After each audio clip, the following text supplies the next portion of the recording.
அண்மை செய்தி ஒன்றை பார்த்துக் கொண்டிருக்கிறோம். தமிழகத்தில் மணல் கடத்தல் அதிகரித்திருப்பதாக எடப்பாடி பழனிசாமி கண்டனம் தெரிவித்து சமூக வலைதளத்தில் அறிக்கை ஒன்றை இட்டிருக்கிறார்.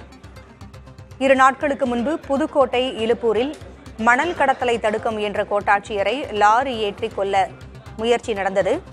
இதுகுறித்து தற்பொழுது கண்டனம் தெரிவித்து இந்த அறிக்கையை வெளியிட்டிருக்கிறார். இவற்றை தடுக்கவோ குற்றவாளிகளை பிடிக்கவோ நடவடிக்கை எடுக்காத திமுக அரசிற்கு கண்டனம் என்றும் அவர் கூறியிருக்கிறார். திமுக ஆட்சிக்கு வந்தாலே மணல் கடத்தல், கிராவல் மண் போன்ற கனிம வளங்கள் கடத்தல், மரம் வெட்டுதல் போன்ற பொது சொத்துக்கள் களவாடப்படுவது வாடிக்கையான ஒன்றாகிவிட்டதாகவும் அவர் தனது கண்டன அறிக்கையில் குறிப்பிட்டிருக்கிறார்.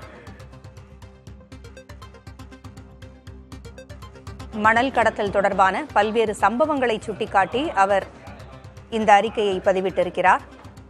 மணல் கடத்தல், கிராவல் மண் போன்ற கனிம வளங்கள் கடத்தல், மரம் வெட்டுதல் போன்ற பொது சொத்துக்கள் களவாடப்படுவதும் வாடிக்கையாக இருப்பதாகவும் அதற்கு கண்டனம் என்றும் கூறியிருக்கிறார்.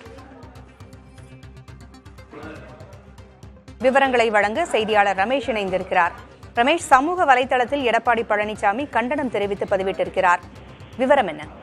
2023 தூத்துக்குடி மாவட்டம் மொரப்பநாடு கிராம நிர்வாக அலுவலர் லூர்து பிரான்சிஸ் வெற்றி கொண்டார்.